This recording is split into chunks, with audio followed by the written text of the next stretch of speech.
La idea de que nos permitiera ver rasgos de la identidad colombiana, rasgos de lo que somos, que es lo que realmente me interesa.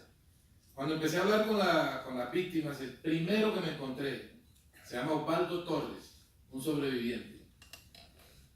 Y prácticamente tuve que saludarlo nada más, porque sin hacer preguntas, él empezó a contarme la masacre, con pelos y señales. Es decir, empezó a hacer lo que el manual gringo decía que no hiciéramos. Porque, claro, los académicos gringos no viven en el salado. Y como no viven en el salado, tienen una mirada un poco edulcorada y aséptica sobre la realidad de nosotros, ¿verdad? El tipo me empezó a contar todo, y entonces yo le dije, ¿usted por qué me cuenta eso? Y me dijo, yo se lo cuento porque usted lo va a contar. Se lo cuento para que lo cuente. Porque cuando usted lo cuente, todo el país lo va a recordar, ya que olvidarlo es hacerle un favor a quienes cometieron la masacre. En realidad me regaló el mejor argumento que puedo tener para defender el trabajo que hago. ¿Para qué escribimos? Escribimos para hacerle justicia a las víctimas de nuestras muchas tragedias y para no perder de vista el rostro de los verdugos que cometen esas tragedias, que las promueven. ¿Quieren hacer algún comentario? Murió.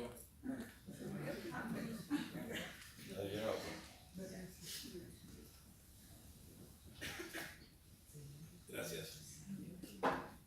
Bueno, Alberto. Ajá. Sí, quería decir algo sobre lo que comentaba Alberto. Hace mucha referencia al sentido de la responsabilidad del cronista. Efectivamente, debe exponer un contexto, explicar un contexto. Hay una intención. Yo me hago las mismas preguntas, pero con respecto a la ficción. Y ahí, no diría que discrepo, pero sí se me presentan dudas, reservas. Prefiero sugerir, dejarle la curiosidad al lector a que vaya a entender que es una reina pepiada. Yo no quiero explicárselo. Yo no quiero decirle, no quiero ir más allá. Siento que no tengo la responsabilidad como narrador de ficción de ser tan riguroso con el contexto. Pensaba escuchándote, por ejemplo, con el caso de los estudiantes asesinados en México de Ayotzinapa. Hay trabajos periodísticos y cronísticos muy valiosos sobre esta situación, y recientemente acaba de ser novelado por Don Winslow en su novela negra La Frontera. Y el narrador de ficción no tiene la necesidad de explorar las distintas hipótesis. Él simplemente toma una. En esos autobuses había droga, por lo tanto, los policías actuaron como actuaron. No tiene que ir a fondo con el fenómeno como tiene que hacer el periodista, como tiene que hacer el cronista, y son dilemas que se nos presentan durante el proceso creativo que me parece interesante tener presente, ¿no? Valorar cómo se abordan estos asuntos desde la responsabilidad del periodista y desde la imaginación del escritor de ficción. Bueno, hay un punto que me gustaría hacer énfasis que ventiló Alberto, que es el tema del lenguaje, es decir, la importancia del lenguaje a la hora de elaborar una crónica. Efectivamente, si no hay un tratamiento del lenguaje, si uno no se detiene a hacer una reelaboración estética de la realidad, básicamente lo que estás es haciendo de perifoneador, o sea, estás poniéndole un megáfono a la realidad y se trata justamente de ir a las entrelíneas, de ir a las esquinas de los hechos, donde quizás los detalles, los bordes, las orillas de los episodios te son más reveladores que el hecho en sí.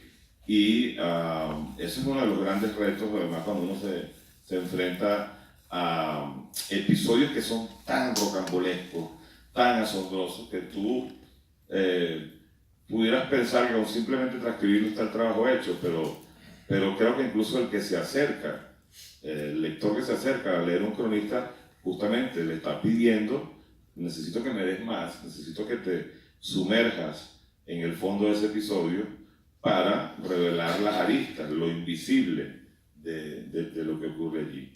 Y por eso a mí me parece tan valioso lo que se ha hecho en Latinoamérica en términos de cronistas, el trabajo de Alberto, el trabajo de Caparrós, el trabajo de Leila Guerriero, que además tú ves como Leila y Martín Caparrós hacen del lenguaje hacen un asunto, pues, ¿no? Hacen un mandamiento axiomático en el texto, ¿no? Y terminas leyendo episodios. Hay un libro de Leila Guerriero que se llama Los suicidas del fin del mundo, que habla de un pueblo remoto en la Patagonia donde de repente empezó a haber una epidemia de suicidios. La gente empezó a matarse, ¿no? Y ella fue a ese sitio y empezó a averiguar, a interrogar el zapatero, la persona de la bodeguita, es decir, ¿por qué estaba pasando eso? Y el texto tiene además un aire rulfiano, pareciera que uno está leyendo a Pedro Páramo versión sureña, ¿no? Y termina teniendo muchísima más resonancia en el lector que si hubiera sido una simple reseña periodística. En este pueblo determinado se han matado ya un determinado número de personas, etcétera, etcétera. Entonces, hay una responsabilidad en la manera en que uno asume el lenguaje, porque termina siendo el lenguaje una linterna muchísimo más asertiva de la realidad que la realidad misma, ¿no? En ese sentido, el lenguaje es una herramienta de descubrimiento de los misterios de la realidad, porque la realidad es inmensamente misteriosa. ¿Qué que sirve? Mira, se arregló. Bueno, sobre lo que está diciendo Leonardo, yo quiero hacer un apunte para complementar un pelín lo que él acaba de decir, cosa que suscribo totalmente, y es que se comete, hay un problema con la crónica y es en la ubicación taxonómica. ¿A qué diablo pertenece la crónica? Mucha gente le vive preguntando a uno si eso es periodismo o es literatura. Pues bien, es las dos cosas. Es periodismo porque se investiga con las herramientas del periodismo y es literatura porque se escribe con las herramientas de la literatura. Ahí meto otra aclaración. La literatura no es patrimonio exclusivo de los autores de ficción. Incluso a veces leo autores de ficción y no encuentro la literatura por ningún lado. O sea, nadie me garantiza que porque haces una novela ya estás haciendo literatura. Estás haciendo una novela. Ya veremos si es literatura. Si no, responde a unos cánones estéticos de alta calidad, se queda a medio camino hacia el hecho estético. Mientras que yo leo Hiroshima de John Hersey y encuentro periodismo y encuentro literatura, encuentro belleza todo el tiempo. Es un texto iluminado, un texto que nos habla de la condición humana, un texto que no envejece. Con mucha frecuencia lo encuentro en la literatura de ficción y también en la de no ficción. Pero a los periodistas les digo también lo siguiente, les digo, mira, muchas veces los novelistas me dicen verdades que me interesan más que las verdades que están en la sala de redacción del periodismo. Porque las verdades de las salas de redacción del periodismo son todas cortoplacistas, todas ciegas, subió el precio del tomate, hubo una masacre ayer, mataron a un indigente. Es como si fuéramos todos unos imbéciles que no pudiéramos ver más allá de lo que pasó ayer o de lo que pasó esta mañana. Y a veces los escritores de ficción, con mucha frecuencia, se ocupan de esas mismas realidades y hacen que por fin se entiendan, que por fin se sientan cercanas al lector que se enfrenta a ellas, ¿no? El escritor, cuando escribe ficción, se pone una especie de máscara que le permite asumir ciertas verdades muy íntimas, ¿ya? Por eso existen los carnavales, por ejemplo. O sea, a la hora que te pones la máscara, a la hora que te disfrazas, tú puedes ser alguien que no había sido sin esa máscara. Por eso Oscar Wilde decía que la máscara es más reveladora que el rostro. Y cuando haces una novela es como si te pusieran la máscara, porque en la novela te llamas Flaubert y escribes sobre Madame Bovary, que puede ser la mujer tuya, adúltera, pero en este caso no es la mujer tuya, es Madame Bovary, es un personaje, y entonces te ocupas de ciertas cosas de la condición humana que en el periodismo no puedes tratar. Entonces, ni los escritores de ficción son los dueños de la belleza literaria, ni los periodistas son los dueños de la verdad. Simplemente vivimos en dos cuartos de la misma casa y a veces nos salimos del cuarto en el que estamos y nos pasamos para el otro lado. Así lo veo yo. Bueno, los estudiantes de literatura cada vez más están trabajando la crónica como literatura. Y creo que una muestra bien importante es la antología de Darío Jaramillo Agudelo, de la crónica latinoamericana. Entonces me interesa mucho esa diferencia entre lo que podría ser la pornomiseria y lo que podría ser justamente esa indagación en la condición humana. O sea, la crónica del Salado a mí me pareció dura, pero tenía algo extraordinario, que es esa interpretación que hace: solo existimos cuando morimos. No puede ser que el pueblo solo existiera porque la masacre lo puso en el mapa. Entonces, creo que hay allí reflexiones sobre lo que sería esa indagación interior. Y en ese sentido, entonces vuelvo, Eduardo, a preguntarte por la construcción de tus personajes, porque creo que muchos de ellos también han sido inspirados en personajes que has conocido, tus alumnos, gente con la que te has encontrado. Bueno, creo que la pregunta se vincula un poco a lo que quería comentar sobre lo que acaba de decir Alberto, y tiene que ver con la naturaleza del mal. ¿Cómo aborda el mal el cronista, el periodista? ¿Cómo lo aborda el literato, por decirlo de alguna manera? A mí me interesan los personajes villanos, envilecidos, malvados, podridos. Ese es el tipo de personaje con el que a mí me gusta trabajar. Gente que tiene remordimientos de conciencia, que cometió errores, que tienen eso, la conciencia sucia. Claro, al ser inventados, por más que puedan estar motivados en una persona particular, que cierto personaje haya podido servir de referencia, tengo mucho margen para jugar con su historia, con su vivencia, con su propio remordimiento. Cuando he intentado hacer crónica de no ficción, me siento con una camisa de fuerza. También no tengo formación de periodista, seguramente carezco de herramientas periodísticas para abordarlo de tal manera. Pero siento, cuando leo crónicas, me encanta que hayas hecho la referencia a esta antología de Jaramillo, porque leí algunas crónicas de allí, y hay un elemento moral, una responsabilidad moral en el periodista que yo cuando hago ficción no la tengo, y me siento totalmente libre. Yo siento que muchos periodistas se posicionan, es parte de su trabajo, a favor de la víctima, y el verdugo aparece allí como aquel al que hay que señalar, al que hay que denunciar, el que es malo. Entonces esa posición ética es mucho más flexible cuando trabajas ficción, y pasa, una de las cosas que me gusta mucho de la ficción es cuando te identificas, empatizas con el villano. Ocurre ahora con este boom de las series de televisión y demás. Tú ves Breaking Bad y Walter White, que es un ser humano perverso, tú lo quieres y desarrollas empatía por él y no quieres que caiga. Y allí, antes de que Kevin Spacey cayera en desgracia, su serie House of Cards, un personaje también despreciable, era adorable para el espectador y tú seguías su peripecia con mucho interés. No sé si un cronista que tenga que narrar la vida sería interesante ver un cronista en términos de realismo, cómo abordaría la experiencia de un Walter White, por hablar de un personaje de ficción. Pero sí, efectivamente, son preguntas que siempre están ahí.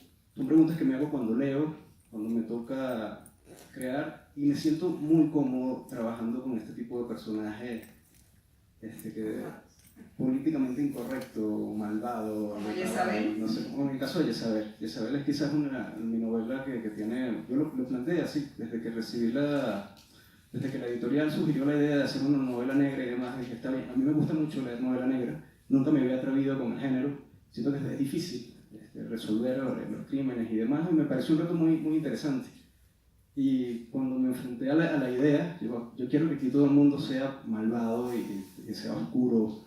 Fue una novela de la que me costó mucho, una vez que la terminé, desconectar. Me quedé un poco envilecido, así que incluso la gente cercana a mí me decía, oye, estás como más antipático de lo habitual.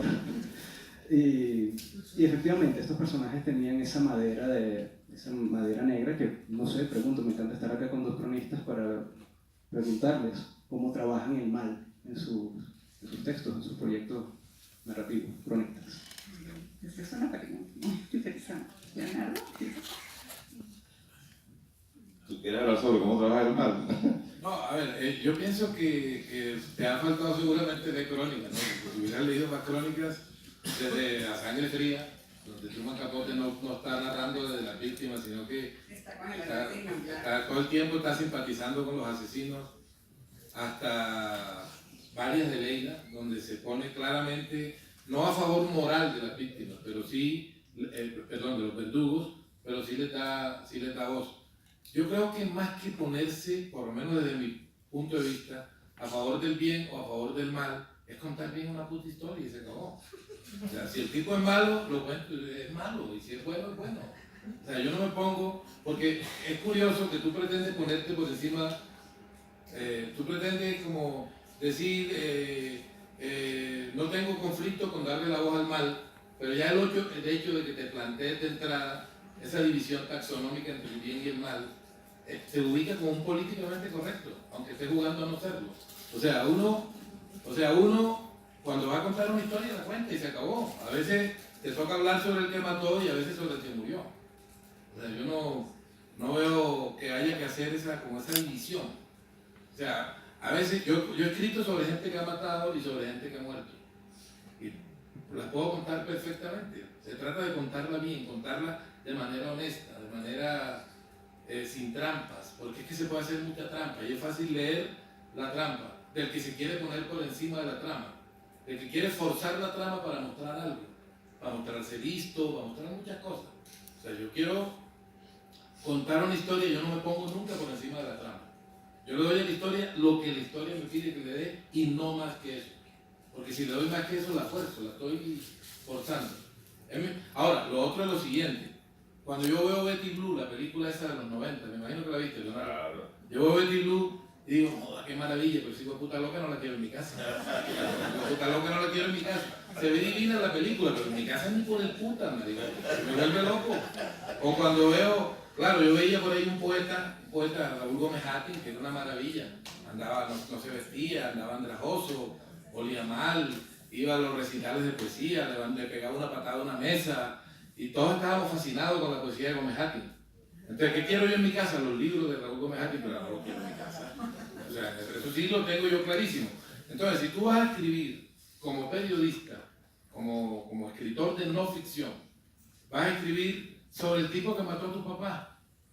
O sea, digamos que a mí me toca escribir sobre un tipo que mató a tu papá y tú ves que yo simpatizo con él. Estoy seguro de que te emputaría, ¿verdad? Ah, porque es que es bacano empatizar con el verdugo del papá que no existe de la ficción y no del papá real, porque ahí yo te saco la piedra. Entonces, en la no ficción sí se necesita esa cosa moral, porque estás hablando sobre gente que existe, ¿me entiendes? Sobre gente que existe y sobre asesinos y hueputas que le quitaron la vida a alguien, ¿sí me entiendes? Entonces no se trata de tomar una posición facilista desde el punto de vista moral. El ser humano es complejo. Todos podemos ser, yo digo, nadie es tan bueno como cree la mamá, ni tan malo como cree su peor enemigo. Todos podemos ser la mejilla y la bofetada, como decía Baudelaire. ¿Sí? No, me parece que suscribo lo que estaba diciendo Alberto y sin duda la premisa es cómo contar la historia de la manera más atractiva posible, ¿no? Básicamente creo que redundar no vale la pena. Bueno, yo sí tengo una pregunta que interesa. O sea, todos ustedes escriben para medios fuera del país. ¿Cómo contar a Colombia y Venezuela a los extranjeros? Bueno, entonces ahí sí voy a hablar un poquito. Es que también eso conlleva otro dilema. Por ejemplo, cuando te dicen cómo narrar desde adentro del país o narrar desde afuera, ¿no? En el caso de Venezuela yo tengo ya casi 2 años en el exilio y pasé 18 años y medio en el adentro. Y es que yo creo que uno no debe plantearse cómo narrar desde adentro y cómo narrar desde afuera, sino cómo narrar el adentro y cómo narrar el afuera. porque esas dos visiones se complementan, se alimentan entre sí y te terminan dando un cuerpo general mucho más nítido de la realidad. Los venezolanos que éramos los anfitriones de antes, somos los desterrados del presente. En mi caso, yo estuve, además durante los últimos años estuve en Venezuela, que fui invitado a muchas charlas a lo largo del país, que me invitaban básicamente, en función de las crónicas que escribía para el Nacional, para que de alguna manera yo sentía que ese era el propósito. Me invitaban incluso en empresas y me decían, mira, aquí la gente se está yendo, todas las semanas renuncian 20, 25 personas y renuncian para irse del país, ¿no? Entonces me llamaban para que de alguna manera hablara con la gente, como que le diera para que les nebulizara el ánimo, ¿no? Y efectivamente yo estaba muy convencido de que desde el adentro se podían hacer muchísimas cosas y se podía afinar la mirada aún más para tratar de ayudar al discurso opositor, que a veces era tan errático, tan contradictorio, tan impreciso y tan borroso, ¿no? Pero cuando me tocó involuntariamente quedarme afuera del país, y además literalmente con lo que llevaba, o sea, yo no tuve chance de pasarle doble llave a la puerta ni de apagar la computadora. Yo dejé la computadora prendida porque era un viaje de 10 días y ya no pude regresar porque me avisaron que ya no iba a poder regresar, porque el SEBIN estaba preguntando en qué vuelo llegaba, a qué hora llegaba, en fin.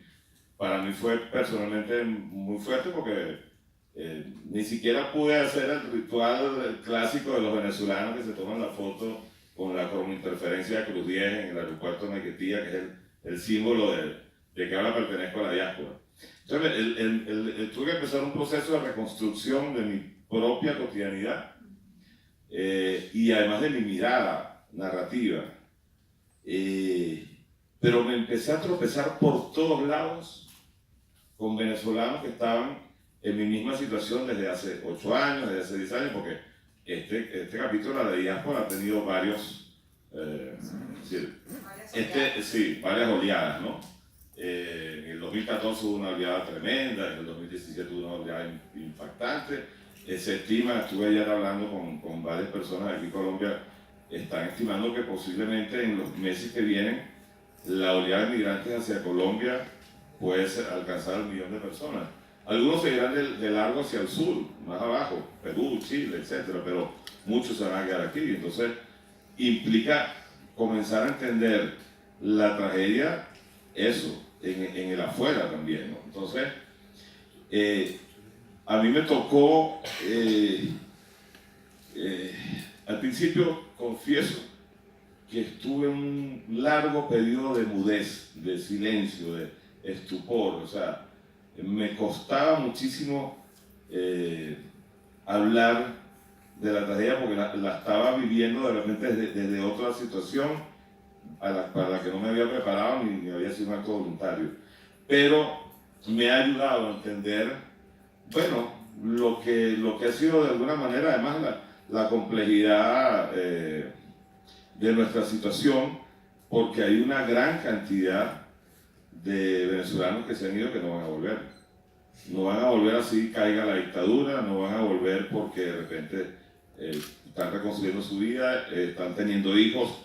Hay un código postal nuevo que de alguna manera los está abrazando de una forma parecida al bienestar y a la normalidad. Cuando de repente la gente recupera la normalidad, es algo asombroso. Saber, tener la certeza, la certidumbre de que vas a abrir el grifo y va a salir agua, vas a decir, wow, sale agua, le das y limpia, abres el interruptor y la luz, aparece la luz, ¿no? Este tipo de cosas que en el siglo XXI ni siquiera uno debería estar ante ese asombro. Fíjate que, por cierto, yo estaba leyendo, se está haciendo ahorita a través de las redes sociales, la gente está contando sus historias, ¿no? Eso que llaman ahora los hilos en el Twitter, por ejemplo, ¿no? que permite burlarse de los 280 caracteres que son ahorita la capacidad de un tweet. Hay una zona en Venezuela, en el estado Zulia, que es fronteriza con Colombia. Yo creo que esa es la frontera más caliente de todas, porque además en términos geográficos es una zona muy caliente. La temperatura promedio en Maracaibo, que es su capital, es de 36 a 40 grados centígrados. Cuando uno escucha gente que ha tenido 100 horas sin luz, 100 horas sin luz, en un lugar que tiene 38 o 40 grados centígrados, y empiezan a contarte cómo la gente que no soporta dormir en ese calor tremendo saca los colchones a los jardines. Pero como ya tampoco hay agua en la ciudad, por las cañerías han estado empezando a salir las alimañas que suelen vivir en las cañerías a buscar agua, a buscar comida, y entonces duermen con un ojo abierto por las alimañas y el otro por los ladrones.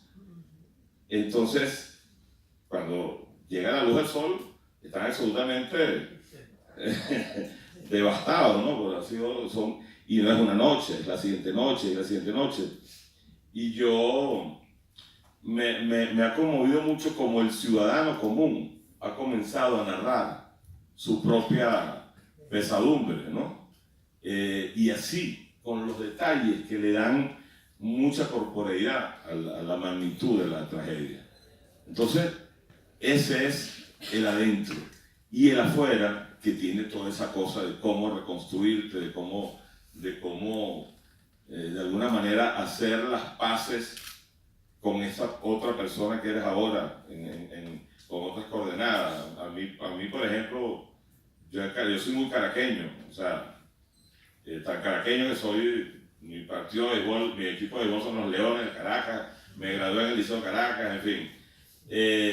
Y yo, como todo caraqueño, mi tótem era el Ávila. Y a mí todavía, yo vivo ahorita en una ciudad que me parece, todavía no sé si es ciudad, porque una ciudad que no tiene peatones es sospechosa, como Miami, no tiene peatones, eso es muy sospechoso.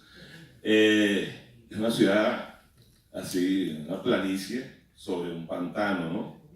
Y a mí, hay dos cosas que extraño profundamente, el Ávila y mi biblioteca, que pasé toda mi vida construyéndola y me quedé sin ella. Entonces, estoy ahorita como comenzando a construir narrativamente mi propia historia desde el afuera, porque además ya somos millones los que estamos articulando las realidades de la afuera, y es, repito, la que termina de complementar el dibujo de esa suerte de apocalipsis que estamos viviendo.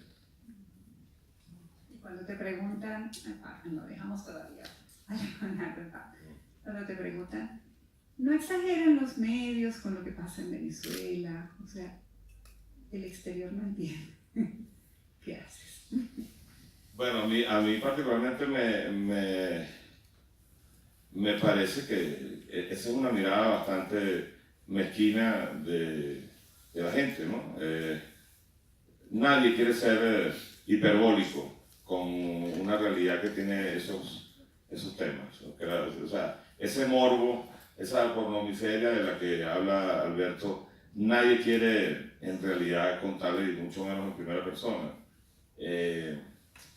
A nosotros, los venezolanos, nos molestó mucho un artículo de Almudena Grandes que publicó en El País, en su columna del País, donde decía que lo dijo el Papa también, que no sabía muy bien lo que estaba pasando en el país, porque no sabía si creerle a los seguidores de Maduro o a la oposición, y todo el mundo decía, oye, pero qué manera tan precaria de asomarse a una realidad, porque se ha escrito muchísimo sobre la realidad venezolana, y desde posiciones que no necesariamente son ideológicas, desde los escritores. Pero los escritores no tenemos posiciones ideológicas. Yo nunca en mi vida he tenido carnet en un partido.